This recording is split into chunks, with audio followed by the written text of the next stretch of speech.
12 del mediodía, 43 minutos. En este último tramo del programa es cuando siempre nos vamos a la agenda sindical que tiene lugar durante la semana y que lo tiene bien allí, en el lugar de los hechos. Al señor Leonardo Martín. Así es, así es. Esta semana hemos estado recorriendo diferentes lugares, mucha calle, conferencia de prensas, actos, actividades de organizaciones gremiales en semanas, obviamente con alto nivel de conflictividad y de movimiento dentro del sindicalismo. Tenemos de todo para hablar. Vamos a tener que hacer muy rápido porque no tenemos tanto tiempo. Pero primero, ¿no? El miércoles pasado hubo una conferencia de prensa de gremios aeronáuticos. Allí estaban APLA, esta conferencia de prensa fue en APLA, estaba también APA, Asociación del Personal Aeronáutico, Aeronavegantes, UPSA, ATEPSA, gremio de los controladores aéreos, en donde denunciaban la situación y donde querían visibilizar la crítica situación salarial que atraviesan esos sectores en aerolíneas argentinas, también en EANA, que es donde están los controladores aéreos, y en Intercargo, ¿no? En esas tres empresas puntualmente querían visibilizar. En aerolíneas argentinas, digo, este dato, yo creo que no hay salario que haya perdido más contra la inflación durante el gobierno de Javier Milei que el de los trabajadores aeronáuticos. 72%. ¿Cómo planificás? La pregunta es ¿cómo podés planificar una vida cuando te pasan la motosierra por un 70% del poder adquisitivo de tu salario? Vamos a escuchar a dos referentes gremiales en esta conferencia de prensa de los aeronáuticos, que además lo que anunciaron es que van a continuar con medidas de fuerza en los próximos días, por lo menos están planificadas hasta el viernes de la próxima semana, con asamblea en diferentes aeropuertos, ¿no? Porque pasa esto. Se habían anunciado, APLA y Aeronavegantes se habían anunciado con 10 días de anticipación que iban a comenzar con asambleas. Cuando vos anuncias con 10 días de anticipación, lo que estás diciendo es convocame a la paritaria para no llegar a la asamblea. Bueno, no hubo ninguna convocatoria, y después cuando haces la asamblea, que es anunciada, que es por 3 horas, lo que tenés es a un montón de medios de comunicación poniéndole el micrófono a la gente para que haga catarsis porque se le demoró el vuelo, ¿no? A lo mejor digo. Y empieza todo ese linchamiento mediático que hacen sobre los gremios aeronáuticos. Vamos a escuchar a Juan Pablo Brey primero. A Juan Pablo Brey, que es secretario general de Aeronavegantes, que decía lo siguiente en la conferencia de prensa. Y hoy tenemos, en el caso de aerolíneas, un 70% del salario desfasado desde que está este gobierno. Cuando quieren decir que el paro es político o que este dirigente es K y el otro está en otra cosa, nosotros decimos, esto es un conflicto totalmente 100% salarial, porque, repito, hay familias. Además, no tenemos una oferta razonable, así que es lo que estamos pidiendo. Simplemente una oferta razonable para poder por lo menos empatar lo que es la inflación, ¿no? Así que bueno, gracias Pablo, paso la...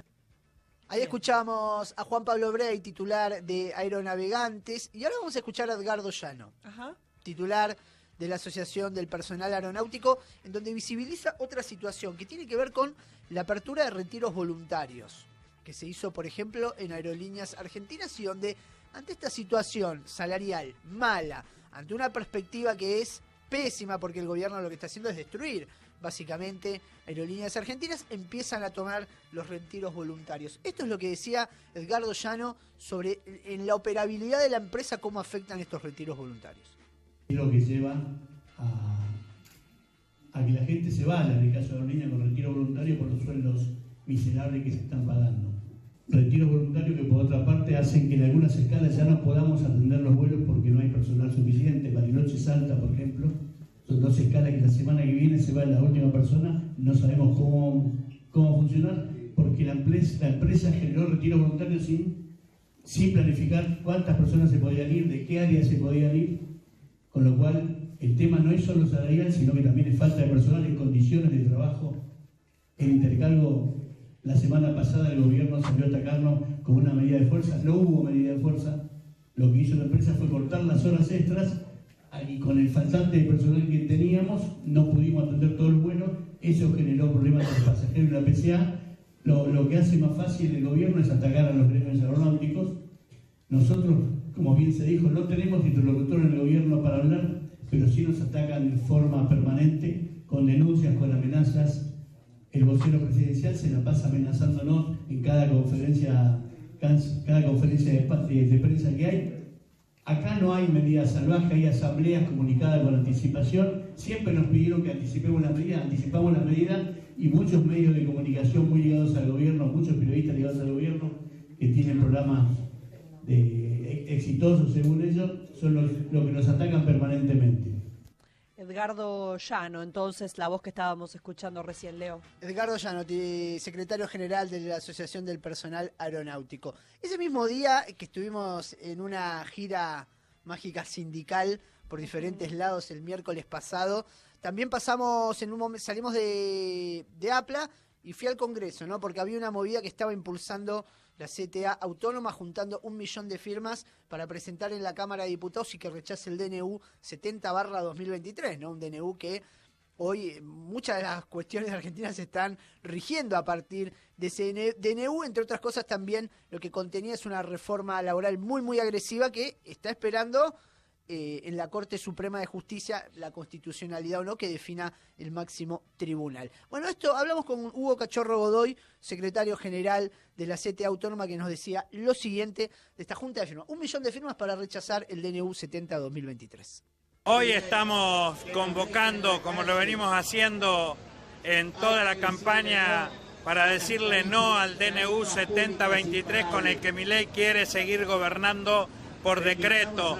Estamos en esta campaña invitando hoy a las representaciones institucionales aquí en la puerta del Congreso, como así también en las 24 legislaturas provinciales y en centenares de consejos deliberantes de todo el país, para que aquellos representantes legislativos que fueron elegidos por el pueblo para defender la democracia y que el pueblo ejerza su derecho, le pongan límite a este intento de gobernar por decreto, como si la Argentina hubiera pasado de ser una república a un sultanato. No queremos una autocracia en la Argentina y esta campaña de firma culminará en el mes de septiembre, cuando con 1 millón de firmas vengamos a exigirle a la Cámara de Diputados, al presidente de la Cámara de Diputados, Martín Menem, que deje de mirar para otro lado y aborde la responsabilidad que tiene de tratar el DNU 70/23 para que sea la Cámara de Diputados la que lo derogue y lo anule. Bien, allí escuchábamos CTA Autónoma. Sí, en la movida que se hizo el miércoles pasado en el Congreso. Pude charlar también algunas cuestiones más. Después un poco me comentaba, bueno, que van a seguir reuniéndose en septiembre buscando impulsar una medida de fuerza, ¿no? Un paro nacional que hoy, por ejemplo, lo que ocurre con la CGT es que todavía no ha convocado al plenario de secretarios generales ni el de delegaciones regionales. Esto fue anunciado un mes atrás, con la última reunión de Consejo Directivo, dijeron, vamos a convocar para ver cómo seguimos con el plan de lucha frente a la falta de respuesta del gobierno. No, el gobierno no dio respuesta alguna, es más, mantuvo todo lo que... las demandas que le hizo la CGT no cumplió nada. El otro día pude charlar un poco sobre esa reunión con Julio Cordero, el secretario de Trabajo, y me contaron, Julio Cordero nos atiende de maravilla, es muy simpático, todo, pero no dio ninguna respuesta. No te da ninguna respuesta. Eso es lo que ocurrió.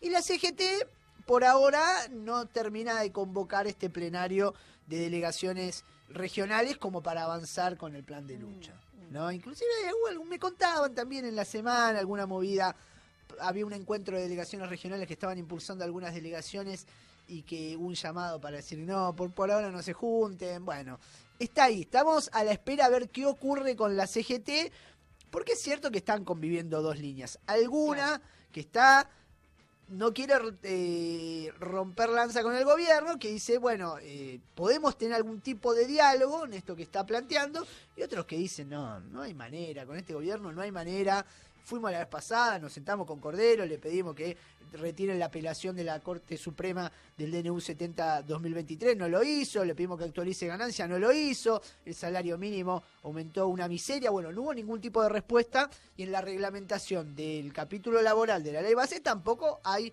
respuesta alguna.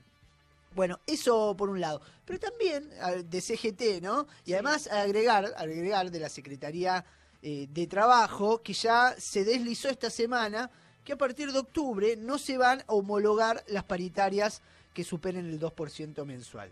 Digo, esto es gravísimo. Primero porque es un gobierno liberal para todo, ultraliberal, para que se te liberen los precios, las tarifas, todo lo que vos quieras. Ahora, te pisa después los salarios. Pero lo grave... No, además, algo que parece que se cae de Maduro, pero es un acuerdo entre partes, de último, por eso, la paritaria. Es un acuerdo entre partes. Pero está claro que no es eso, ¿no? No es eso lo que viene a hacer el gobierno. Porque además, 2%, vos decís, en octubre, ¿va a ser 2% la inflación? No, yo no creo que vaya a ser 2%.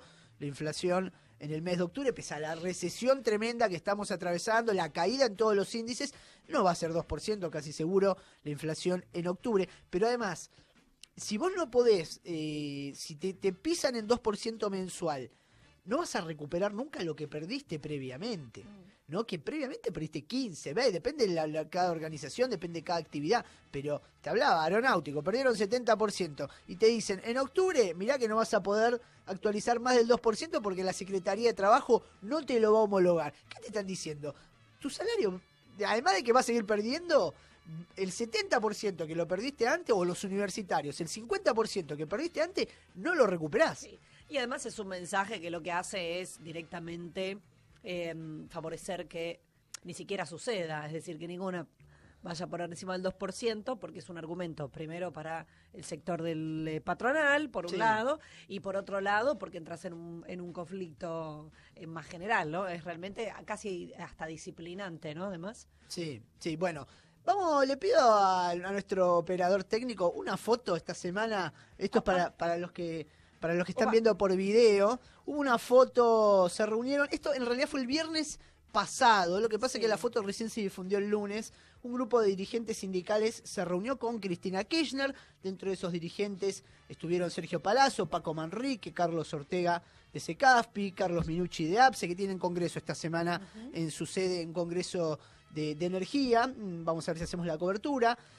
Vanessa Siley, Abel Furlan de la Unión Obrera Metalúrgica, y Norberto Di Próspero de Legislativos, que tuvo una novedad en esa foto. Es verdad. No lo teníamos en ese, pero evidentemente han quedado buenas migas del paso de Cristina Kirchner como presidenta del Senado de la Nación. Bueno, un poco lo que uno pudo averiguar es, obviamente, se habló de política, se habló de cara al 2025. Una de las cosas que me dicen que Cristina, bueno, viste, empiezan estas cosas a contar. Que se conversó. Que se conversan. Bueno, que Cristina tiene su cabeza la resolución para lo que suceda con el Partido Justicialista próximamente, ¿no? Digo, de cara a las elecciones. Y bueno, y se habló obviamente de cómo rearmar para oponer una fuerza política en las elecciones del 2025. Pero está verde la cosa, ¿no? Por abajo, cuando uno ve cómo viene últimamente la política nacional. Sí, bueno, esos son los dirigentes sindicales que se reunieron con Cristina Kirchner. Y por último nos vamos, Foro Producción y Trabajo, ¿no? Un espacio importante que tenemos nota en nuestro sitio web. www.radiográfica.org.ar, así lo encuentran en el documento, ¿eh? Sí. Siempre es muy interesante. Son economistas del campo nacional y popular, muchos que salen frecuentemente en esta emisora, en Radiográfica. Hicieron una presentación de un documento que se titula Salir del Desastre, y que está proponiendo un nuevo acuerdo social, un nuevo acuerdo político para salir del desastre justamente que nos ha llevado las políticas de Javier Milei. Esto se hizo un acto el jueves pasado en la Facultad de Ciencias Económicas de la Universidad de Buenos Aires. Hubo diferentes referentes gremiales, Abel Furlan de la UOM, Walter Correa, ministro de Trabajo, y también curtidor. Estuvo Claudio Ricci, de FEDUM. Bueno, vamos a escuchar un segundito de Walter Correa, que hablaba de la desindustrialización en curso. Me parece, lo que estamos atravesando es sumamente grave, en palabras de Walter Correa. Esto se puede revertir o se puede cambiar, ya que la verdad que si nosotros analizamos lo que nos pasó a nosotros en términos industriales del macrismo, el proceso de despido y el proceso de cómo se fue cayendo la industria fue un proceso mucho más lerdo, más lento que el que estamos viviendo ahora. O sea, hoy tenemos un proceso, un industricidio mucho más veloz y mucho más feroz que en los 4 años de Macri. Bien, allí Walter Correa, el ministro de Trabajo de la provincia de Buenos Aires, y Curtidor. Sí, dirigente Curtidor. Y recordar también que esta semana, martes y miércoles, se dieron 48 horas de medidas de fuerza de los gremios universitarios docentes y no docentes, también por una situación salarial sumamente crítica. Perdieron 50% en lo que va del año, sí, lo que va con Javier Milei, ¿no? Nada más de la presidencia. Con esto cerramos la semana sindical y ahora escuchamos la cumbia.